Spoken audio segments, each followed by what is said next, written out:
Lucky Dave. I'm Ned Niederlander. I'm Dusty Bottoms, and together we're the Three Amigos. Welcome to Watch Mojo, and today we're counting down our picks for the 100 greatest comedic actors and actresses of all time. We'll be focusing exclusively on movies and television and not stand-up comics. It's a big club, and you ain't in it. You and I are not in the big club. Number 100, Will Arnett. Why should we believe in you? For the same reason you should believe that a $100 bill is no more than 100 pennies. Will Arnett has built a legendary career in comedy thanks to his trademark wit, deadpan delivery, and instantly recognizable voice. His breakout role as the clueless but cocky Job Bluth on Arrested Development became iconic, earning him critical acclaim and a devoted fan base. Arnett has a unique ability to play self-absorbed, misguided characters who we somehow still want to root for. One of his best roles was as BoJack Horseman, a washed-up actor and horse. The dark humor belied a surprising and heartbreaking depth. Ow, crap. I hate this. Running is terrible. Everything is the worst. His voice work continued with Lego Batman, a showcase for Arnett's impeccable comedic timing. His versatility from TV to film to voice acting sets Will Arnett apart. You know what? Doesn't matter, because I have a double secret super password that unlocks the parental lock. You mean Alfred de Butler with 2 T's? Number 99, Matt Berry. Matt Berry was blessed at birth with a voice that can make the phone book sound funny. Abandon the vessel immediately.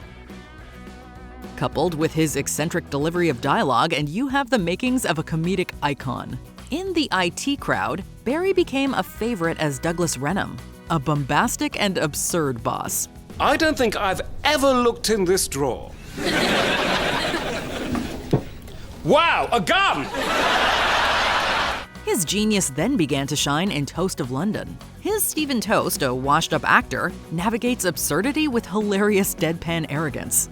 When Berry was cast as Laszlo in What We Do in the Shadows, he became a sensation.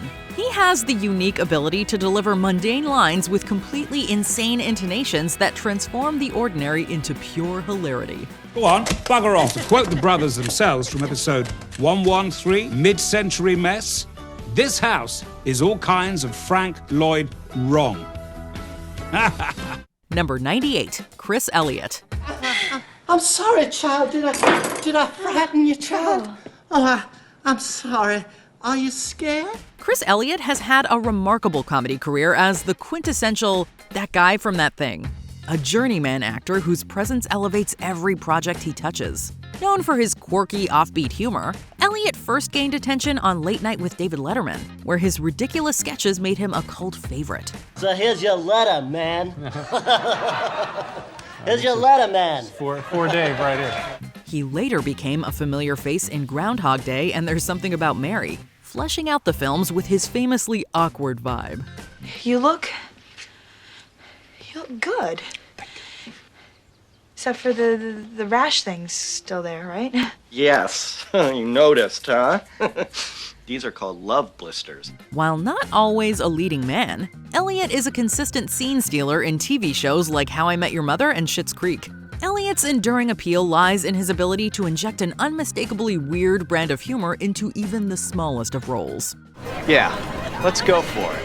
Number 97, Caitlyn Olson. Well, my goodness, this is all, oh boy, hold on. You okay? Oh, yeah, this is, let's have a little piece of sausage. Okay, sure you did. Caitlyn Olson has crafted a stellar comedy career, known for her fearless and boundary-pushing performances. She is most well-known as Dee Reynolds on It's Always Sunny in Philadelphia. Sweet Dee is an unapologetically chaotic and self-absorbed character, injecting hilarity straight into the bloodstream of her fans. Well, he got me another gig for tonight, Boner. What do you think about that? What is that? What are you doing? Sound effects. Oh, goddamn, Dee. You have no idea what's funny. Don't do sound effects. Olson expertly mixes witty quips with slapstick physical comedy, holding her own within a strong ensemble cast. In addition to her often unhinged live-action roles, Olson's versatility extends to voice work, with recurring roles in Bob's Burgers. Looks like Larry left you very comfortable. Oh no, he left nearly everything to charity. Ow. Charity? Well, everything except this house. And the place in New York. And Aspen. I'll get by. Olson's irreverent sense of humor has netted her multiple Emmy nominations and the love of a rabid It's Always Sunny fan base. Number 96, Jason Sudeikis. Gravity is what makes our planets... No, stop touching it, okay? It makes our planets orbit around the sun. If they...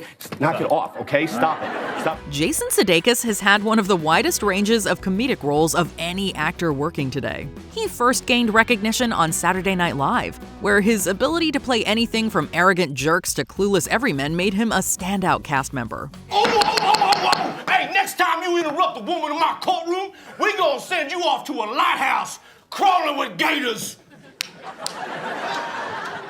What? Sudeikis transitioned to film with hits like Horrible Bosses, We're the Millers, and The Campaign. He could play absurdity and sincerity with equal aplomb. When he was able to expand his Ted Lasso sketch into a full-blown television series, Sudeikis conquered the world's heart. In the middle of the COVID-19 pandemic, audiences around the world were soothed by Ted Lasso's goofy optimism. MVP! MVP! Left leg! Woo! Okay. Right leg! Not as Yes. good! Yeah. Okay, thank you, Ted. Sorry. His warmth and kind-hearted humor were a balm to a generally terrified viewership. Number 95, Ria Pearlman. Forget it. We cannot be bought. I can. Sweetheart, don't you want to be home with your family? Would you?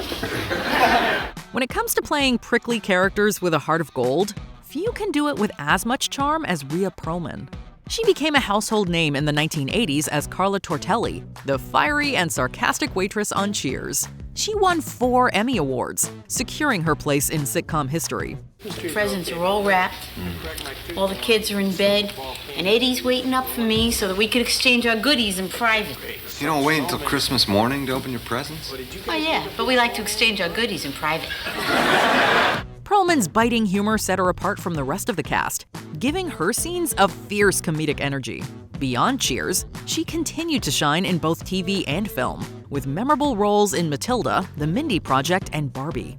I can't in good conscience let you take this leap without you knowing what it means.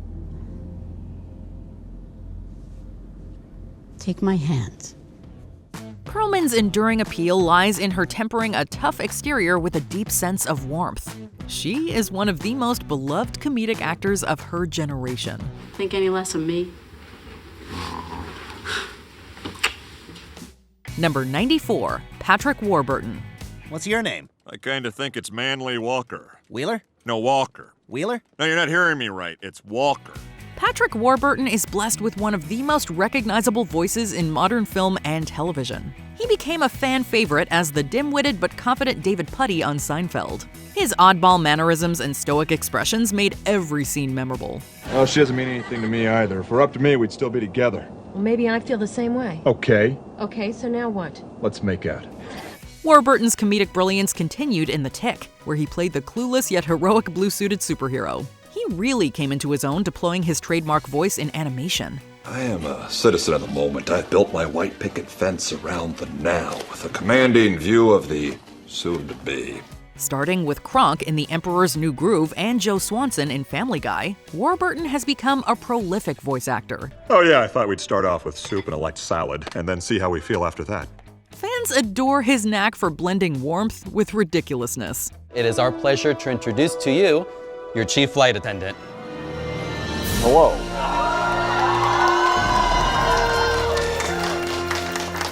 And welcome. Welcome to Soarin'. Number 93, Tiffany Haddish. What? I'm not going to hell. Jesus loves me too. Better recognize your blessings. Tiffany Haddish has started the 2020s on a rocket ship to success thanks to her bold, unfiltered humor and electric screen presence. She first made a splash in Girls Trip, where her wild and hilarious Dina stole the show despite the rest of the star-studded cast. Because I plan on getting white girl wasted this weekend, and I ain't letting none of you bitches kill my vibe, okay? The combination of her crass and outrageous comedy and her relatable vulnerability has made her a household name. Films like Night School and Like a Boss put her larger-than-life energy front and center. Beyond film, her work on TV shows like The Last OG and her Emmy-winning turn hosting Saturday Night Live cemented her legacy. Hello. You won't have to worry about shedding with Toby. He shaved everything off for a gay circuit party.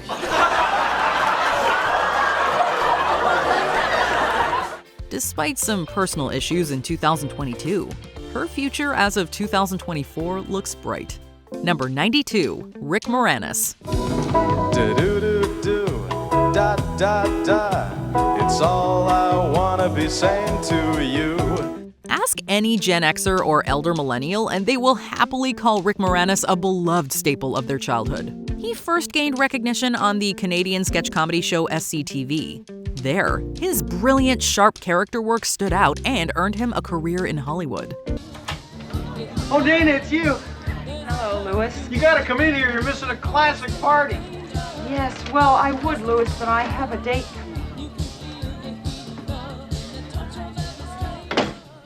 You made a date? Moranis starred in a string of 80s comedies, including Ghostbusters, where he played the adorably awkward Louis Tully, and Spaceballs as the hilariously villainous Dark Helmet.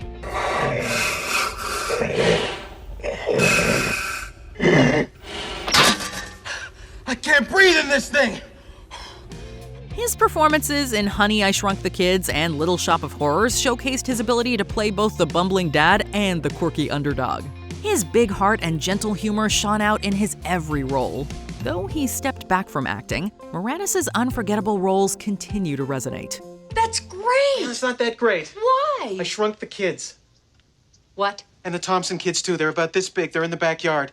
What? Threw them out with the trash. Number 91, Cloris Leachman. Some men are just threatened by a real woman.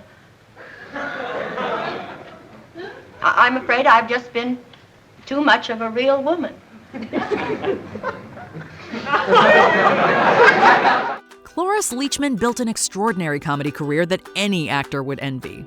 A beloved figure in film and television, Leachman was utterly fearless. She first gained widespread acclaim on The Mary Tyler Moore Show as the eccentric and vain Phyllis Lindstrom. Mel Brooks then utilized Leachman's genius to brilliant effect as Frau Blücher in Young Frankenstein. I am Frau Blücher.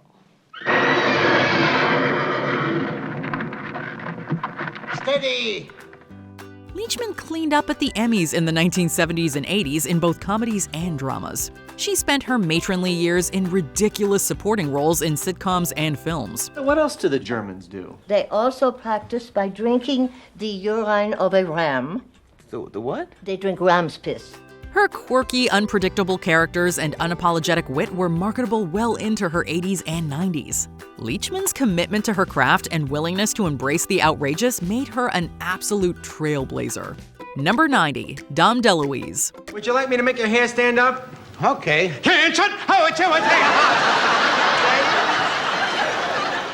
The history of comedy in Hollywood is one of mentorship, with today's comedy icons learning from those who came before. Mel Brooks, for example, frequently collaborated with younger comedy writers and actors. Few of them were as funny as Dom DeLuise. His infectious energy, larger-than-life persona, and ability to turn any scene into pure laughter made him an instant icon. Hail Caesar! Hail Caesar! Hail Caesar! Hail Caesar!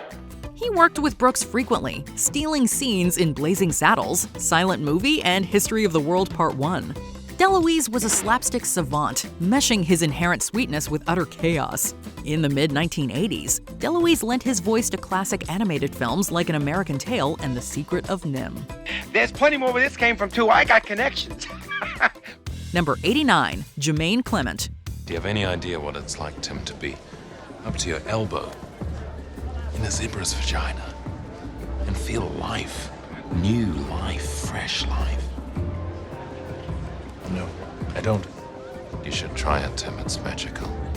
Number 88, Natasha Lyonne. I don't know exactly what is going on with me, but I do know one thing for sure, and that is that a bunch of mama's boys don't get to decide if I'm crazy. So, thank you. I'm out of here. Number 87, David Cross. Tobias, I was wondering if you are available tomorrow to go down to Mexico. I need 2 drivers. Alas, I have 2 shows tomorrow where I'm on standby for the Blue Man Group. Might as well keep this makeup on since it takes so long to get off. Number 86, Jackie Gleason. You can't discourage me, Alice. I don't care if you've got any confidence, because I have enough confidence in me for the both of us. You got enough everything in you for the both. Number 85, Red Fox. Pop, haven't you ever seen that bumper sticker that says good neighbors come in all colors? And he'll come in all colors too if I put my button up his head. Every once in a while, a comedian makes a huge splash and revolutionizes the world of comedy. Few had as great a groundbreaking impact as Red Fox. He first gained fame in the 1960s as a stand-up comedian. His blue comedy albums broke taboos and pushed boundaries. He transitioned to television with one of a wave of 1970s-era black sitcoms, Sanford and Son. His character, the cranky yet lovable Fred, introduced Fox to both black and white America. Mr. Sanford, I have decided that maybe you're not such a bad chamaco. Who you calling a chamaco, you chamaco? His cantankerous junk dealer won over the country's hearts with catchphrases like, "I'm coming, Elizabeth." He introduced trenchant and biting social commentary through crass humor and slapstick comedy. Fox's influence on future black comedians is immeasurable. He inspired generations with his unapologetic approach to comedy. Am I the fire? Or just another flame? Number 84, Whoopi Goldberg. I swear no more cheating. I promise. I'll do anything. I'll do penance. Give me penance, but make that guy go away. No way.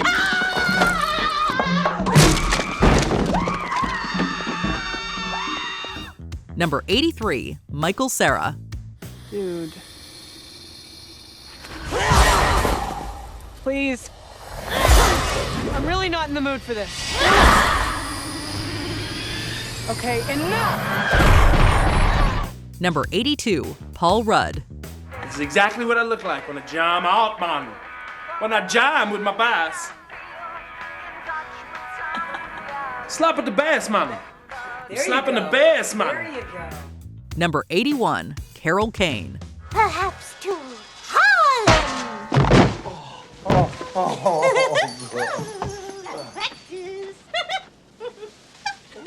God, my jaw. Oh, sometimes the truth is painful, Frank, but it's made your cheeks all rosy and your eyes bright as stars. Number 80, Steve Buscemi. Are you sick? Why do you ask? You look sick. I am sick. You take medicine? There is no medicine for what I have. Steve Buscemi, once an FDNY firefighter, transitioned into acting and became an unexpected comedic force. Known for his distinct look and offbeat delivery, Buscemi made his mark in films like Fargo and The Big Lebowski. His quirky, nervous energy adds a unique layer to every Steve Buscemi scene. His brilliance is particularly evident in his frequent collaborations with Adam Sandler. His small roles in Billy Madison and The Wedding Singer were huge highlights in already successful comedies. I know this much is true. On TV, Buscemi showcased his versatility in 30 Rock as the bizarre private investigator Lenny Wozniak. His unique look has allowed Buscemi to establish a distinctively offbeat brand of dark yet vulnerable humor. I was part of a special task force of very young-looking cops who infiltrated high schools. How do you do, fellow kids? What? Number 79, John Lovitz. Well, you've just inspired me to hire a DJ. So thank you. Oh, well, good luck finding a DJ who can move and shake like this. Number 78, Chris Rock. How much for an order of ribs? $2.50. $2.50? How many ribs do I get with that? About 5. 5? So I guess that's about 50 cents a rib, huh? Yeah, about. Okay, let me get one. Right on. Number 77, Adam Sandler. The price is wrong, bitch. Number 76, John Goodman.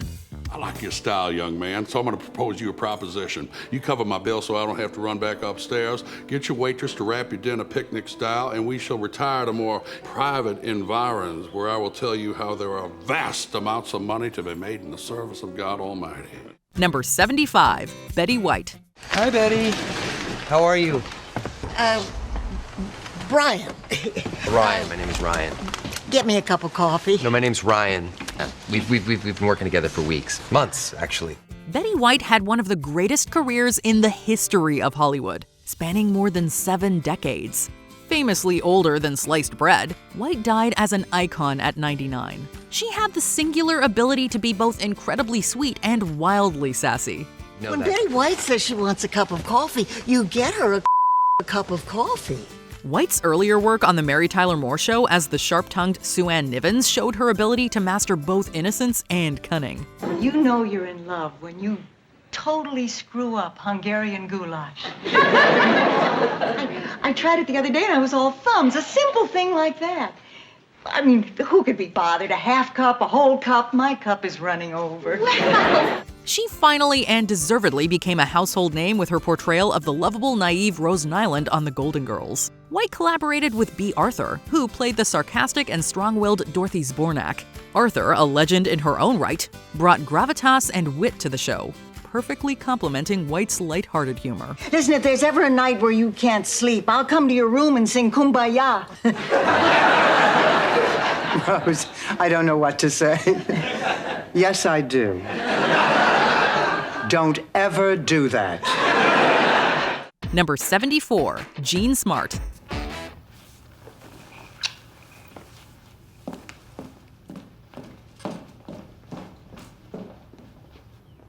You'll have to excuse her. She has a UTI.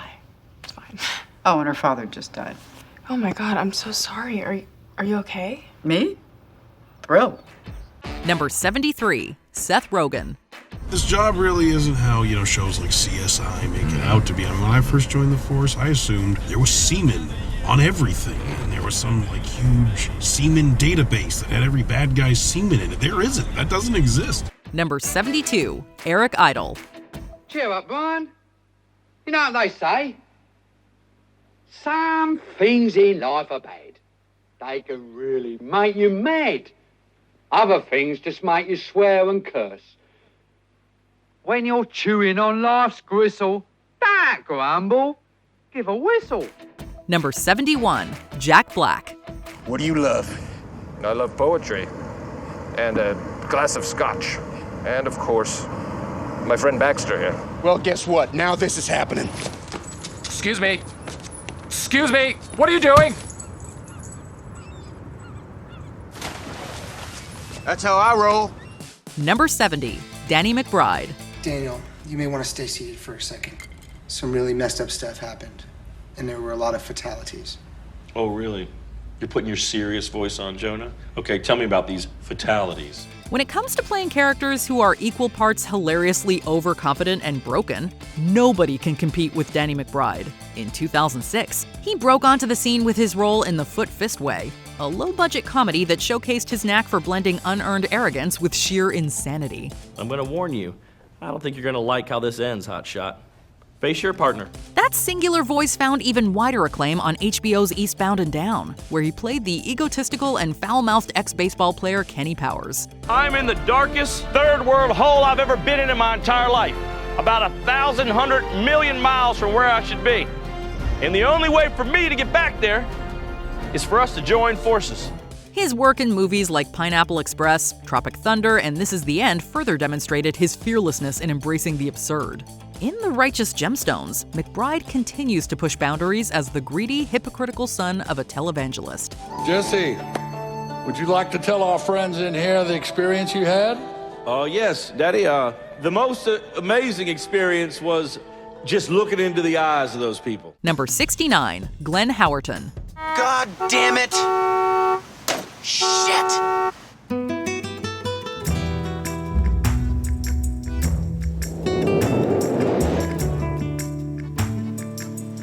Well, now this is an interesting development.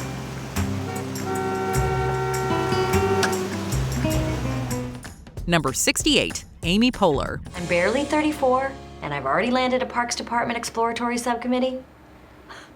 I'm a rocket ship.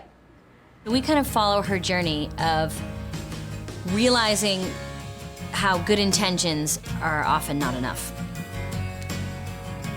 That was really good. Number 67, Sid Caesar.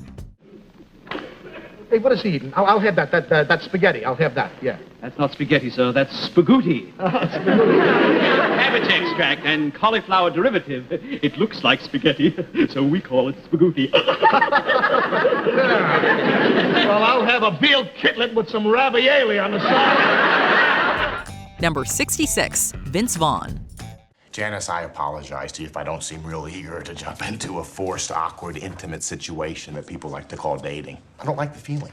You're sitting there, you're wondering, do I have food on my face? Am I eating? Am I talking too much? Are they talking enough? Am I interested? I'm not really interested. Should I play like I'm interested, but I'm not that interested? But I think she might be interested, but do I want to be interested? But now she's not interested. So now all of a sudden I'm starting to get interested. Number 65, Leslie Nielsen. My name is Sergeant Frank Drebin, Detective Lieutenant Police Squad, a special division of the police department. There'd been a recent wave of murders at the city zoo. I was bringing in a suspect when I got a call from headquarters about the kidnapping of Terry Burton.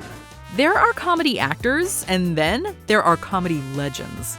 Leslie Nielsen firmly falls into the latter category. Starting as a dramatic character actor, Nielsen found his second act in comedy.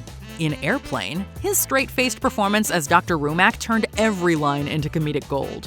This woman has to be gotten to a hospital. A hospital? What is it? It's a big building with patients, but that's not important right now. He took that vibe and ran with it.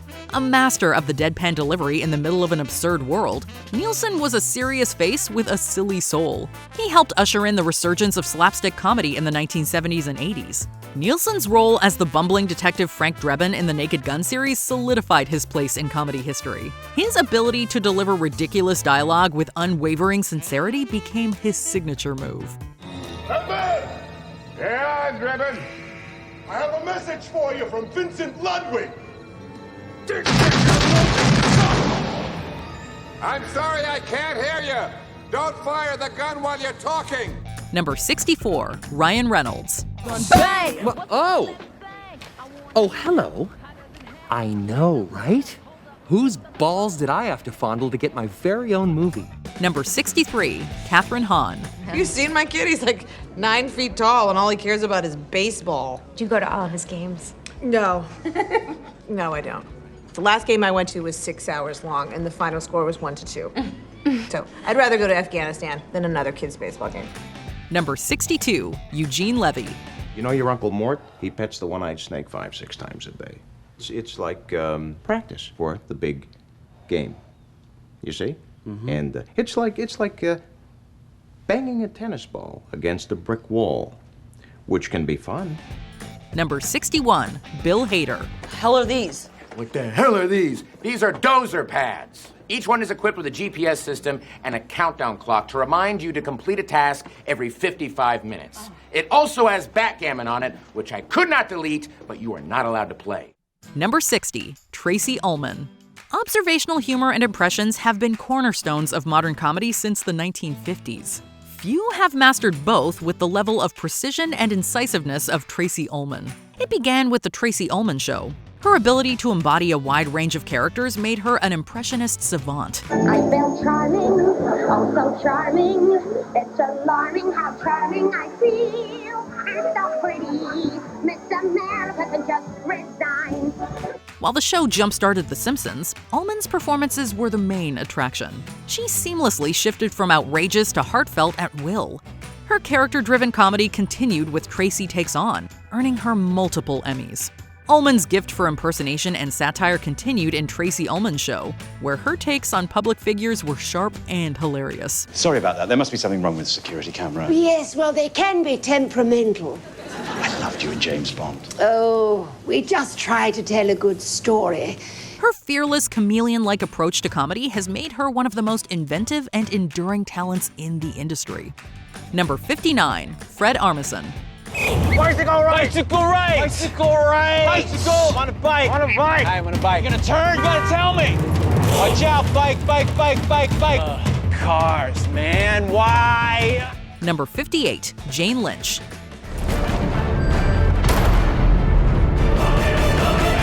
moment I put that tracksuit on, the world bowed before me. I had one made in every color.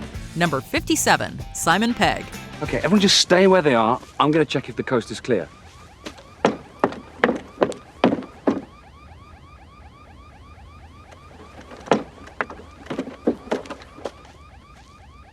Is it clear? No. Number 56, Albert Brooks. I don't care anymore about school senior vice president and vice president. I'm sick of being programmed like a stupid robot. Phil Shabano. Why? Phil Shabano. I don't know why, the underqualified son of a bitch. Number 55, Mike Myers. Okay. Hey, are you through yet? Because I'm getting tired of holding this. Yeah, that's what she said. Since its debut in 1975, Saturday Night Live has been a vessel for multiple generations of comedy actors to launch into superstardom. In the 1990s, it was Mike Myers' turn. His character work there proved that Myers was a chameleon and a master of both sarcasm and the absurd. Myers found success when his SNL sketch Wayne's World became a pair of successful films. When he followed them up with Austin Powers, his career took off like a rocket and he was catapulted to international fame. Oh, behave. Yeah. Yeah, baby. Yeah. He played multiple characters with a mix of slapstick humor and sharp parody. His voice work, too, met with unparalleled levels of success when his lovable green ogre in Shrek generated multiple sequels, a Broadway musical, and billions at the box office. I put up signs. I'm a terrifying ogre. What do I have to do to get a little privacy? Oh, no. Oh, no. Number 54, Jerry Stiller. The tradition of Festivus begins with the airing of grievances. I got a lot of problems with you people. Now, you're gonna hear about it. Number 53, Andy Samberg. The only way to really live in this is to embrace the fact that nothing matters. Well, then what's the point of living? Well, we kind of have no choice but to live. So, I think your best bet is just to learn how to suffer existence. Number 52, Lily Tomlin. I'm new here, too. Where do you work? Downstairs. In the morgue. That's right. Then he's... Yes, he is. How did he... Coffee. Too much coffee. I'm just taking him out for some air. I mean, some fresh air for me. He's just coming along for the ride. Number 51, Maya Rudolph. Don't you dare laugh.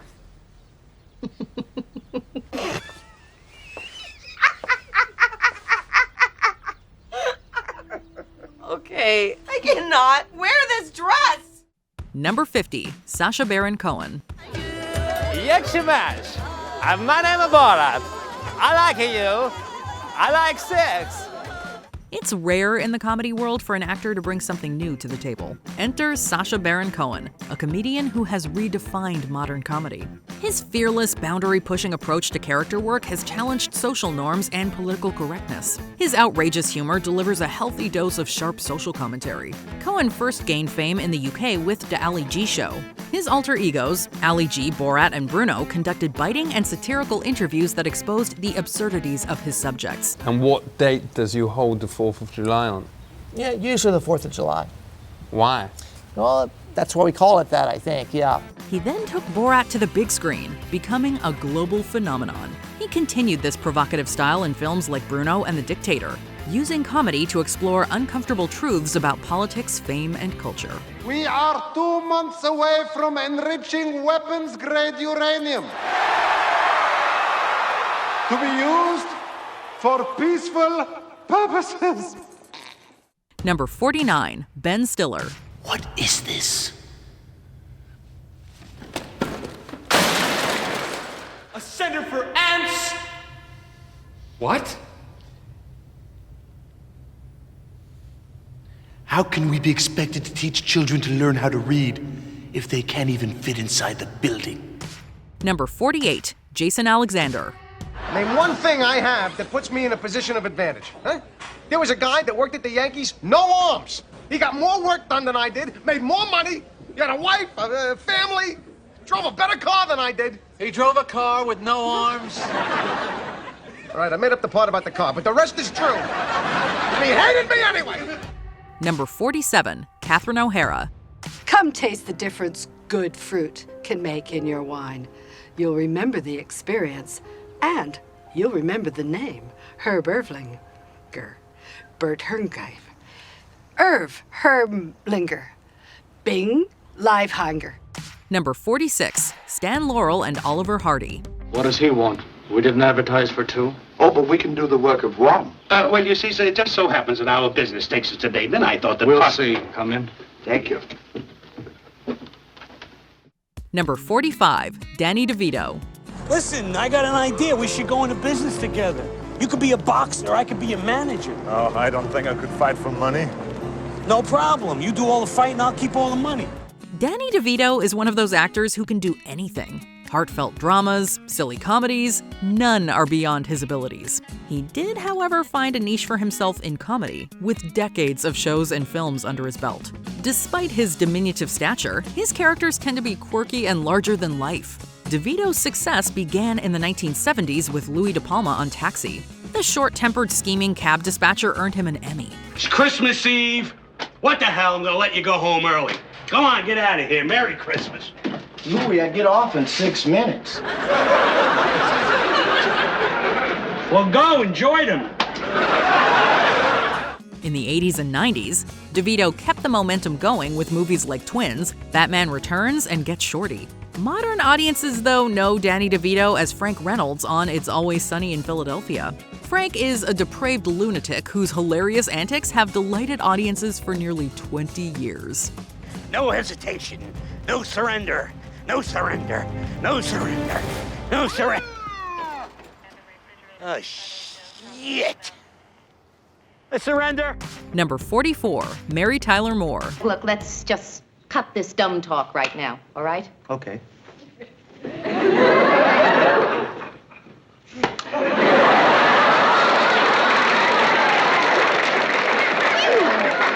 are despicable. Number 43, Dana Carvey. And who could have led us into that chasm, Jimmy? Who was behind the wheel of our Lincoln Town car when we drove into the Crazy 8 Motel? Who could it be? Who could it be? I just can't imagine who. Could it be Satan? Number 42, Jack Lemmon. You call yourself a friend, you bastard. Hey, watch your mouth, you dumb friggin' Swede. Look, don't tell me what to do, huh? Yeah, big man with the action. Yeah, that's all right, fine. You want to clock me? You think you can take me? Come on. Number 41, Phil Hartman. All right, boys. Let's stop in here for a second. I'm a little parched from the jog. Sir, we've only been jogging for 3 blocks. Besides, Mrs. Clint asked us not to let you into any more fast food places. Well, I just want to mingle with the American people, talk with some real folks, maybe get a Diet Coke or something. Number 40, Bud Abbott and Lou Costello. Abbott and Costello became one of the most iconic comedy duos in history, trailblazing silly but intellectual humor layered into more traditional slapstick. They skyrocketed to fame in the 1940s with their legendary routine Who's on First, which remains one of the most famous comedy sketches of all time. You know the fellow's names? Yes. Well, then who's playing first? Yes. I mean the fellow's name on first base. Who? The fellow playing first base for St. Louis. Who? The guy on first base. Who is on first? Well, what are you asking me for? I'm not asking you, I'm telling you, who is on first? Their success extended to radio, film, and television, with films like Buck Privates, Hold That Ghost, and Abbott and Costello Meet Frankenstein. Put your shoulder to the head. Hold it tight. Look, barricade it. He can't get in.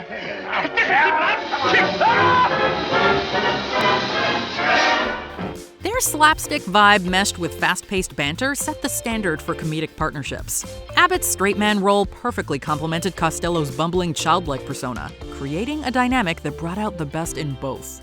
Whether in classic vaudeville routines or monster movie spoofs, Abbott and Costello's chemistry made them a timeless force still lauded today. Now that we've seen the last of Dracula, the Wolfman, and the monster, there's nobody to frighten us anymore. Oh, that's too bad. I was hoping to get in on the excitement. Who said that? Number 39, Jerry Lewis. Oh, that's very invigorating. Oh, that's terrific.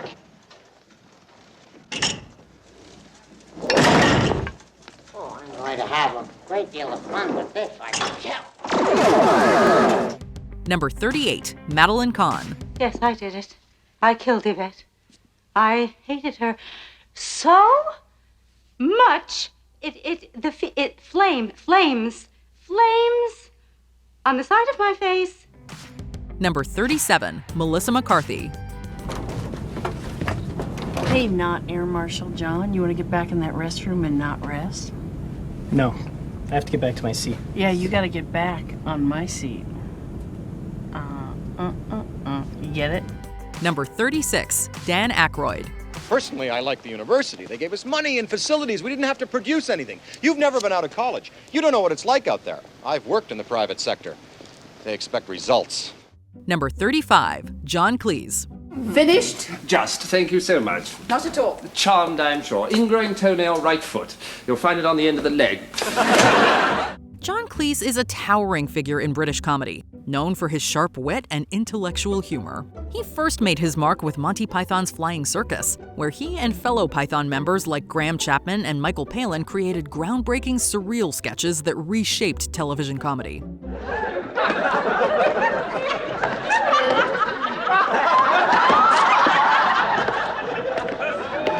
Cleese's deadpan delivery in classics like The Ministry of Silly Walks and the Dead Parrot sketch became instant classics. Chapman, often Cleese's writing partner, had a brilliant knack for absurdity, while Palin's warm, likable persona balanced Cleese's more cutting style. Cleese went on to star in and co-write Fawlty Towers, playing the bumbling and irritable hotel owner Basil Fawlty.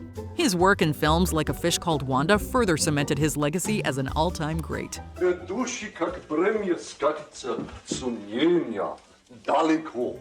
Number 34, Chevy Chase. Don't forget that report, Bill. Yes, sir. Thank you. Merry Christmas. Merry Christmas.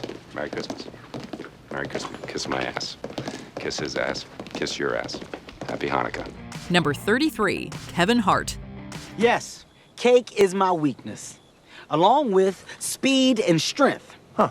Strength is my weakness. Hey, quick question. How is strength my weakness? Number 32, Jennifer Coolidge. I mean, the whole night was like a dream. We just wanted you to have the perfect send-off. Oh, send off. Lord. We have to leave Philip Pisano and bring you back to Taormina. Oh. Number 31, Kristen Wiig. I just feel like I'm excited and I feel relaxed and I'm ready to party with the best of them. Number 30, Julia Louis-Dreyfus. Here's to those who wish us well, and those who don't can go to hell. All right, who's dancing? In some jurisdictions, leaving Julia Louis-Dreyfus off this list could be considered a criminal offense. Her trademark idiosyncratic and offbeat vibe was incredibly relatable to modern audiences. She is both a master of physical comedy and dry wit, making her characters incredibly endearing, even when they're terrible people. Louis-Dreyfus was first showered with both critical and audience praise as Elaine on Seinfeld. The new adventures of old Christine continued to put her neurotic brand of humor front and center. Though she continued in a variety of roles, she reached the apex of stardom as Selena Meyer on Veep. Madam Vice President, greatest respect, but it has been the job of the VP over the ages to, take it in the ass to save the president. Yeah, let me tell you something. This ass is closed for business. This ass is in clench down. I don't want to be a decoy. Let the president take it in the ass. He might like it. She won Emmys year after year for her portrayal of the fabulously cunning and ruthless politician. Number 29, John C. Reilly. I can sing too. In fact, I'll sing right now. If you want to get down on these hairy balls, why don't you jump right in? Hey. It's a crotch party right up in here. Why don't you lick on this big John? Stop it, Dale, stop it. Number 28, Henry Winkler.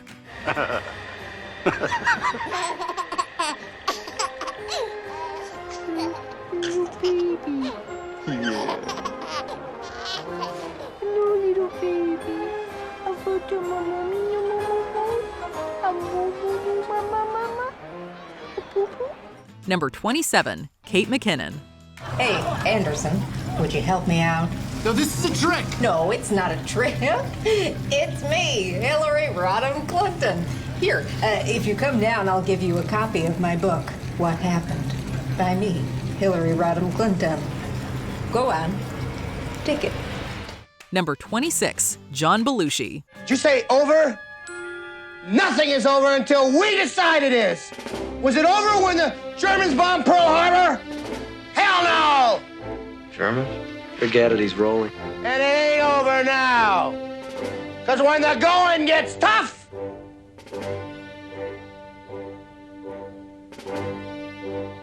Number 25, Mel Brooks. Surpassing legendary status, Mel Brooks is a comedy god. He first made waves as a writer for Your Show of Shows, and within a few years, went on to create some of the most seminal films in comedy history. All pay heed! The Lord Jehovah, has given unto you these 10 commandments! His directorial debut, The Producers, became a groundbreaking hit and eventually a Broadway sensation. Brooks followed it up with classics like Blazing Saddles and Young Frankenstein, where he expertly lampooned westerns and horror films. It'll never work. It'll never work. They'll kill him dead in one day. One day is all we'll need to secure your name in the annals of Western history and to get for you a nomination for, dare I say, Dare. the presidency. Hail to the chief! His ability to mix slapstick, wit, and satire made his work timeless, appreciated by one generation after another. Even later films like Spaceballs and Robin Hood Men in Tights maintained his signature comedic style. President Screw, salute! Hail, Screw! Number 24, Andy Kaufman. Oh, Simca has made everything we need. Do you like Christmas ham with honey glaze and pineapples on it? Yeah. Good, then you better bring one. Number 23, Nathan Lane. Of course, Armand is much more sophisticated than I am, but then he comes from such good stock. Just like these two adorable youngsters. Don't you agree? Number 22, Steve Carell. I have a question. I think some of the people here might be sexually inexperienced. Is it true that if you don't use it, you lose it? Is that a serious question? No, it wasn't. Okay. Number 21, Rowan Atkinson.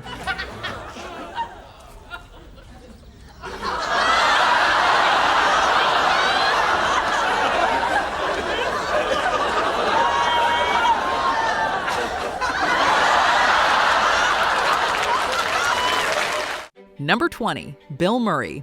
Bill Murray's wit is so dry, you need moisturizer for your soul after watching him. Da, da, da, da,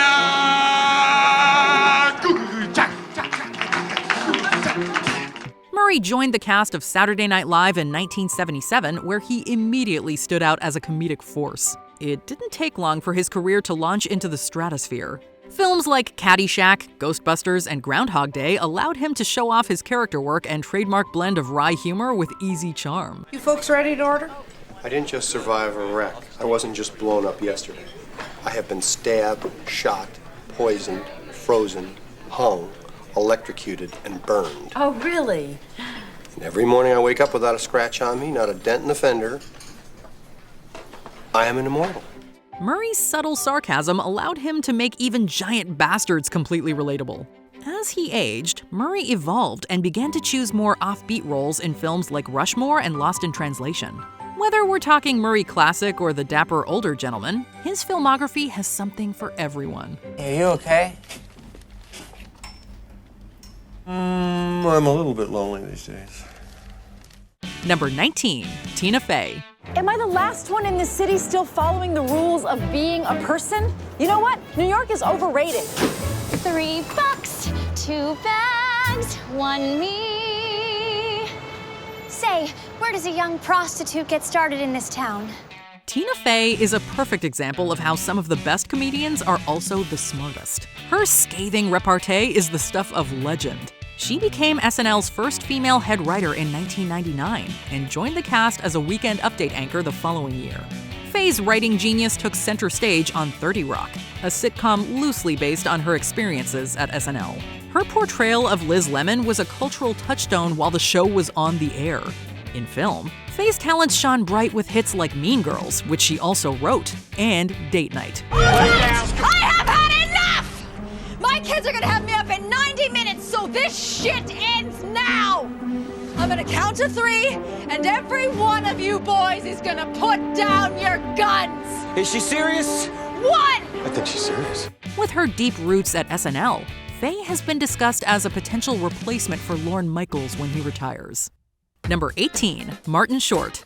Martin Short has built an extraordinary comedy career off of his madcap, infectious energy. His ability to transition between live performances, sketch comedy, and film has kept him beloved by fans for decades. Dinosaur world. Are you happy? I say I'm the happiest boy in the whole wide world, Uncle Mental Case. I'm the mental case. But you're the one in the straitjacket. Yes, well, I imagine when they put you in yours, they'll need a much larger one, sir. Short's big start, as with many Canadian comedians of his generation, was on SCTV. His ridiculous character work earned him a spot on Saturday Night Live. After only a year, he pivoted to Hollywood, where in the late 1980s and early 1990s, Short made a name for himself. Films like Three Amigos and Father of the Bride showcased his versatile yet wacky brand of comedy. This is what I suggest. I suggest that we select the cake first. Okay. You know, because the cake very often determines what kind of wedding that you end up having. In recent years, he's partnered up with his old pal Steve Martin as well as Selena Gomez in Only Murders in the Building. Number 17, Richard Pryor. Richard Pryor was the kind of comedian revered by other comedians. Jon Stewart once said he, George Carlin, and Lenny Bruce were the holy trinity of stand-up. Pryor was utterly fearless, tackling race, social issues, and personal experiences with raw, savage honesty. Better get bad, Jack, because you ain't bad. You gonna get f***ed. You bad, they don't mess with you. His comedy albums and live performances are considered some of the best in history. Pryor's film career was equally impressive. Films like Silver Streak and Stir Crazy brought the topics from his stand-up act to the silver screen. His frequent collaborations with Gene Wilder created one of the greatest comedic duos of all time. I heard something! Yes! I heard your voice! You heard me! Wally! I heard your voice! You can hear me, Dave! Pryor's impact on both comedy and society at large is immeasurable, as he pushed boundaries and opened doors for future generations of comedians. Number 16, John Candy. John Candy was a king of 1980s comedy films. His warmth and charm suffused every scene. Starting out on SCTV, Candy stood out, even among an all-star cast. Now, Darren, you're a family man, is that correct? That is correct, Alec. I've got 2 wonderful parents. I have a mother and a father, and I have another brother whose name is Darren. What I meant to say was, you have a family of your own? I don't follow you. His wide range of characters showcased his talent for slapstick and subtle intellectual comedy. Candy's film career quickly took off. His roles in Stripes, Splash, and The Great Outdoors were unforgettable. Still, it was his performances in Planes, Trains, and Automobiles and Uncle Buck that cemented his status as a comedy legend. Take this quarter. Go downtown and have a rat gnaw that thing off your face. Good day to you, madam. His gift for blending silly and sometimes crass humor with gallons of heart made Candy a comedy darling. He could make you laugh and cry simultaneously. His silly characters often used humor to mask a deep well of pain and sadness. Love is not a big enough word. It's not a big enough word for how I feel about my wife. To the wives. To the wives! Number 15, Billy Crystal. The 1984-85 cast of SNL was known as the All-Stars, with members like Christopher Guest, Martin Short, Julia Louis-Dreyfus, and, of course, Billy Crystal. Barbara, you look marvelous. Absolutely marvelous, eh? Thank you. His characters, like Fernando with his infamous catchphrase, "You look marvelous," made Crystal a fan favorite. His vaudeville-inspired style and his one-liners formed a type of humor with decades of longevity. Crystal quickly transitioned to films. When Harry Met Sally is still considered to be one of the greatest romantic comedies of all time. What does this song mean? My whole life, I don't know what this song means. I mean, should old acquaintances be forgot? Does that mean that we should forget old acquaintances? It doesn't mean that if we happen to forget them, we should remember them, which is not possible because we already forgot them. His later hits like City Slickers, Analyze This, and Monsters, Inc. are classics that helped solidify Crystal as a king of comedy. His multiple hosting gigs at the Oscars were widely considered the best iterations of the award show. Hey, come on, get lost, you two. You're making him lose his focus. Oh, sorry. Number 14, Chris Farley.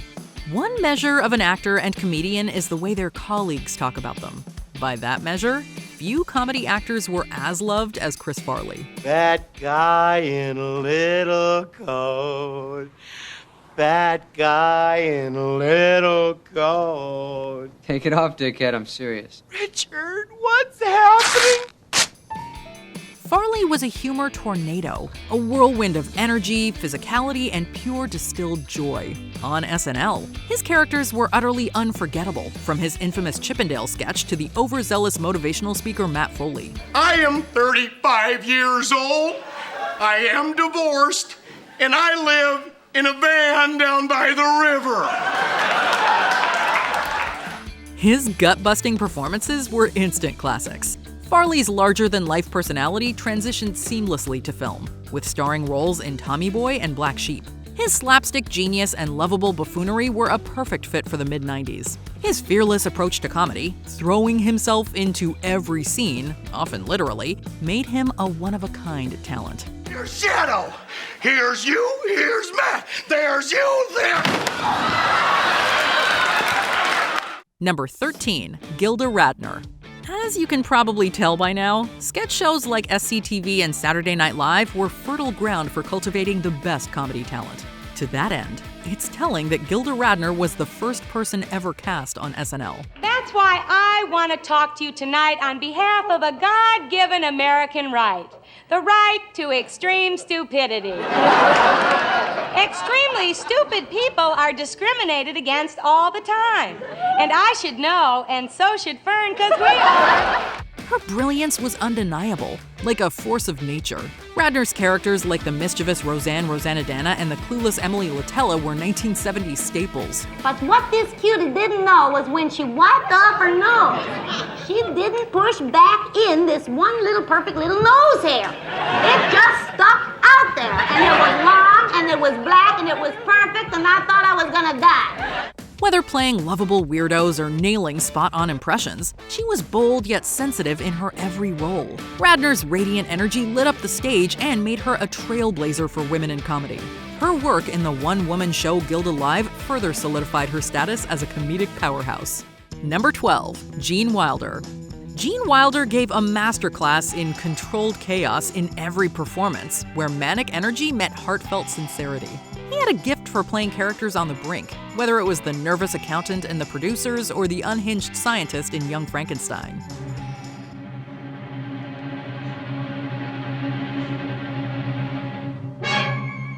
It could work! Wilder had a way of making the absurd seem perfectly natural, delivering frantic outbursts with a calm intensity that made them hilarious. In Blazing Saddles, his deadpan humor provided a perfect counterpoint to the film's madness. In Willy Wonka and the Chocolate Factory, his enigmatic, unpredictable performance was the stuff of cinematic legend. There's no knowing where we're rowing, or which way the river's flowing. Is it raining? Is it snowing? It was a foundational film for many Gen Xers and elder millennials. His comedy was wild and nuanced, creating unforgettable, endearing characters that still resonate today. You've got to remember that these are just simple farmers. These are people of the land. The common clay of the New West. You know. Morons. Number 11, the Marx Brothers. The Marx Brothers revolutionized comedy with their rapid-fire wit, physical gags, and anarchic humor. Groucho, with his biting sarcasm and quick one-liners, was the ringleader. Your Excellency, haven't we seen each other somewhere before? I don't think so. I'm not sure I'm seeing you now. It must be something I ate. Harpo's silent, chaotic mischief and Chico's playful conman routine added layers to their unique brand of madness. Their films, like Duck Soup and A Night at the Opera, turned traditional plots on their head, favoring absurdity over sense. The brothers thrived on disorder, often disrupting every scene with relentless wordplay, slapstick, and total disregard for authority.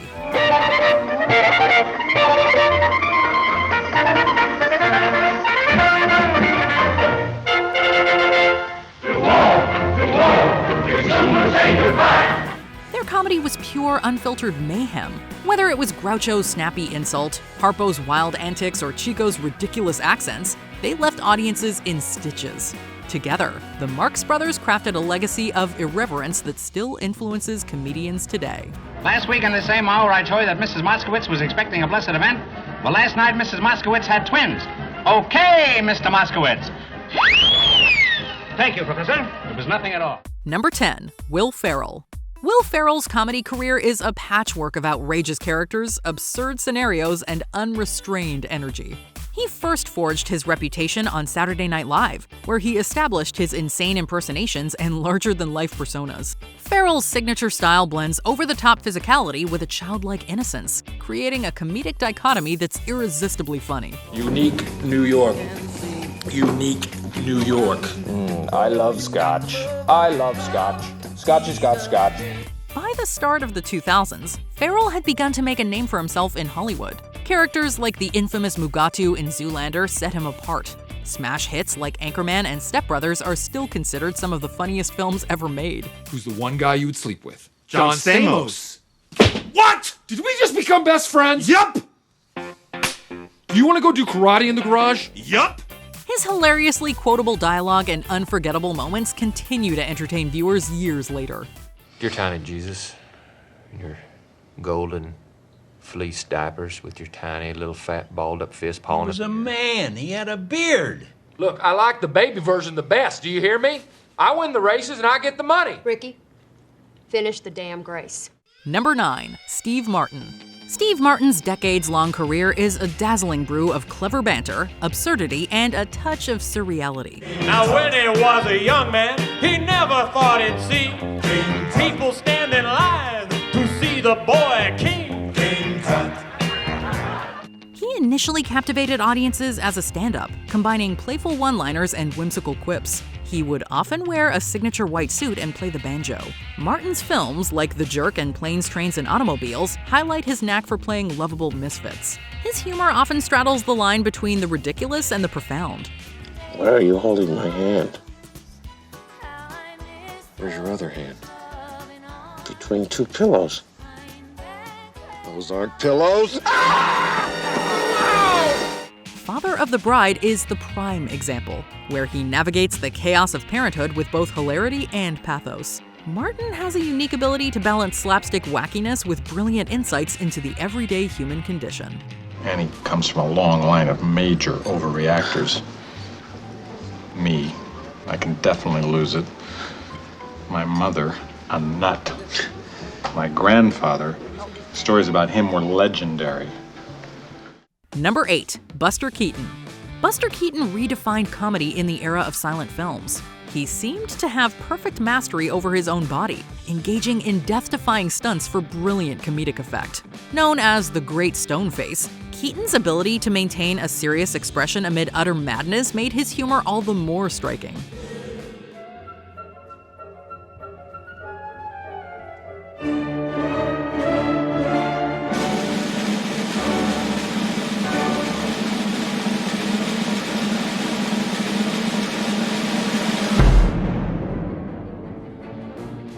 Films like The General and Sherlock Jr. feature his innovative use of visual gags, elaborate stunts, and breathtaking slapstick that bewildered awestruck audiences. Keaton's characters frequently found themselves in absurd predicaments, yet his unwavering composure only heightened the hilarity.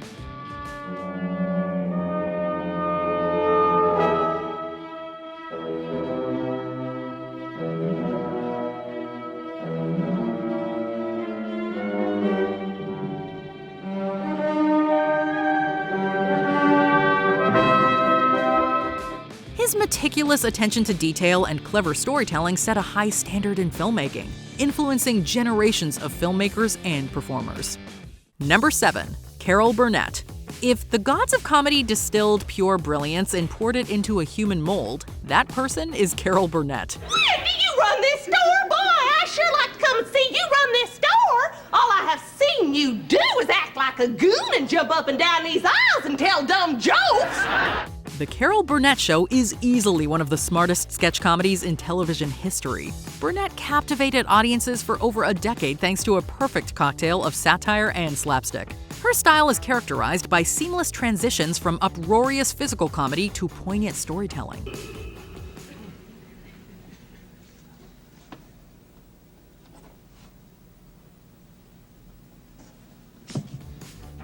Her expressive face was always front and center in her bits, letting the audience in on the jokes even when other characters were not. Tim Conway, her longtime collaborator, brought a unique brand of silliness that perfectly complemented Burnett's exuberance. Together, they created a comedic chemistry that left audiences in stitches. I'd like to rent a car. Gertz Rent-A-Car at your service, sir. We're number 1, you know. Mavis Rent-A-Car, we try hard. I can see that. I think you gave me a little whiplash there.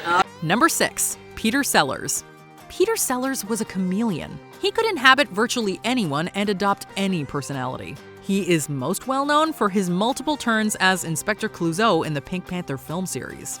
There, his genius for physical comedy was on full display, a perfect mixture of farce and bumbling charm. We must find that woman. Sellers also excelled in satire. His film Dr. Strangelove, where he portrayed multiple roles, is arguably one of the smartest comedies ever produced. His performances often straddled the line between being deeply human and utterly ridiculous, revealing a profound understanding of human nature. Of course, it would be absolutely vital that our top government and military men be included to foster and impart the required principles of leadership and tradition.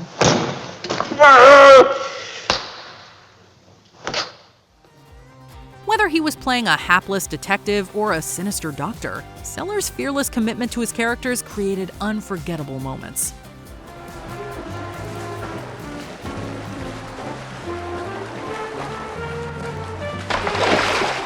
Number 5. Eddie Murphy. Like many, if not most of the best comedians, Eddie Murphy got his start in stand-up. His specials, particularly Delirious and Raw, tackled taboo subjects like race using razor-sharp observational humor and dynamic storytelling. Murphy's comedic genius lies in his engaging delivery, vibrant characterizations, and unapologetic authenticity. Aunt, ties, feet times I made it. Yes, they're all here. Looking for nub in all the wrong places. Working for nub. After a few years on SNL, Murphy became a full-blown movie star. Films like 48 Hours, Beverly Hills Cop, and The Golden Child made Murphy the first name in 80s action comedy. What you doing with all this gun, man? I want you to get back. You changed, man. I'm telling you to get back. If you don't get back, I'm gonna blow your brains out. Please, move and I'll kill you. Don't move! Turn over! Way to go, Rosewood. You're some kind of cop, you know that? He leaned more on his character work in Coming to America and The Nutty Professor, where he embodied multiple characters. Eddie Murphy's influence continues to resonate, making him one of the most memorable comedic talents in entertainment history. No, you drink that much formula at one time and it will kill you. I drink it all at once, yes. But if I drink half now and half later, that's completely safe. And at midnight, I don't have to worry about turning into no clumpkin. Now, if you don't mind, I have a date at the alumni ball, and you have a date with Linoleum. Who? Number 4. Charlie Chaplin. In the early days of cinema, Charlie Chaplin discovered quickly that he could instill wide versatility in a single character, the Tramp, across multiple projects.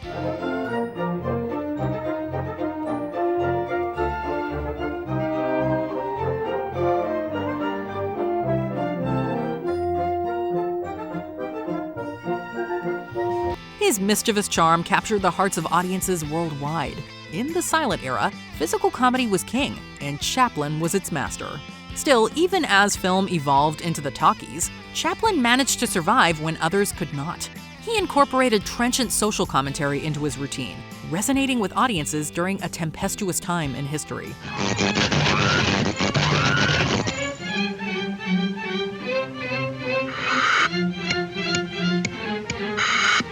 His style combined slapstick with emotive characters, often addressing themes of poverty and resilience. Chaplin's performances were a delicate dance of graceful movement and exaggerated gestures, leaving audiences both laughing and reflecting. His fearless creativity and innovation set the standard for a century of comedians.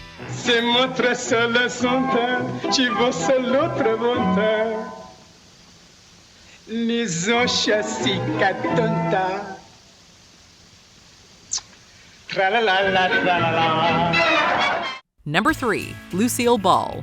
Lucille Ball redefined what it meant to be funny on TV. I Love Lucy was an immaculate vehicle for her extraordinary talent and magnetic presence. For years, her farcical humor and expressive face captivated living rooms across America. She had an uncanny ability to transform everyday situations into pure comedic gold.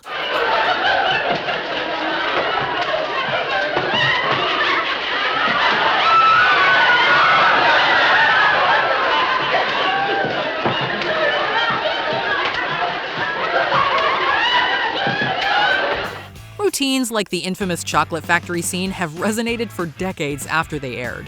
Her work with Desi Arnaz, to whom she was married in real life, brought a dynamic chemistry and authenticity to their performances, creating a timeless comedic duo. Honey, what kind of a job are you gonna...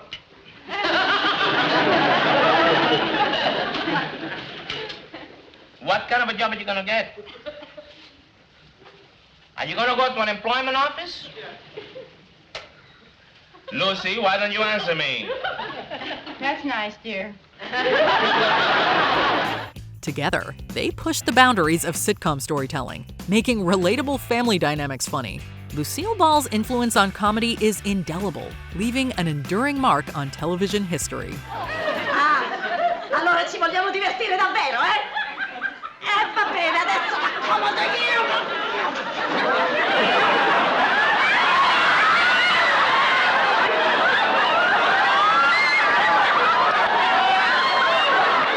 Number 2. Jim Carrey. Jim Carrey is less a person and more a force of nature. Known for his outrageous antics and expressive physicality, Carrey's improvisational genius and commitment to his roles bring a dynamic energy that leaves viewers in stitches. Hey, maybe I'll give you a call sometime. Your number's still 911? Oh, righty then. His early films like Ace Ventura: Pet Detective and The Mask centered on his physicality, representing the absolute pinnacle of 90s era slapstick. He could almost physically morph his body into wildly eccentric characters like the Grinch. I'm a psycho. Danger! Danger!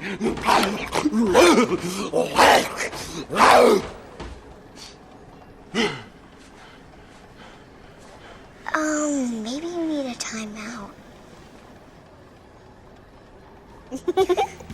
In films like The Truman Show and Eternal Sunshine of the Spotless Mind, Carrey showed the world that he wasn't just a silly one-trick pony. He was actually a well-rounded actor who could do comedy and drama with an equal measure of skill.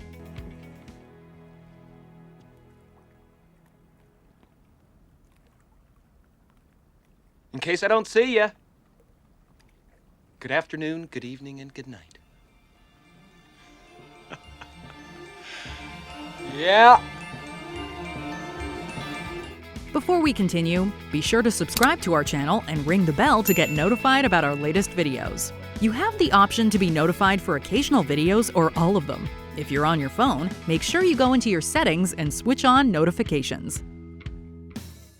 Number 1. Robin Williams. We can do this. Yes, we can do this. We can do this. Work with me. Okay. Even in his early work on Mork and Mindy, it was clear that Robin Williams was no ordinary comedian. At will, he could shift from being a whirling dervish of manic energy to a sad clown masking his broken heart with a patina of silliness. His style was a one-of-a-kind mix of whimsy and heartfelt sincerity, setting the stage for a career filled with unforgettable moments. The water's boiling. Hello! Ah! In films like Mrs. Doubtfire and Good Morning Vietnam, Williams effortlessly transitioned between outrageous humor and poignant storytelling. I don't know what to say. You guys be careful. What's your name? My name is Louis Stryker. Louis Stryker, Brother Stryker. Thank you, Brother Stryker. John Dunham. John Dunham. Jay Snyder. Feels like a Musketeer show. Arnett, Cubby, Roy. Well, you guys, you take care of yourselves. I won't forget you. His talent for creating vivid characters, from the zany genie in Aladdin to the introspective therapist in Good Will Hunting, highlighted his ability to connect with audiences on every level. If the professor calls about that job, just tell him, sorry. I had to go see about a girl. Will. Son of a bitch. He stole my line. Comedians have been making us laugh on the big screen and television for over a century. Who have we missed? Let us know in the comments below. I'm funny how? I mean, funny like I'm a clown, I amuse you. I make you laugh. I'm here to f***ing amuse you. What do you mean funny? Funny how? How am I funny? Did you enjoy this video? Check out these other clips from WatchMojo, and be sure to subscribe and ring the bell to be notified about our latest videos.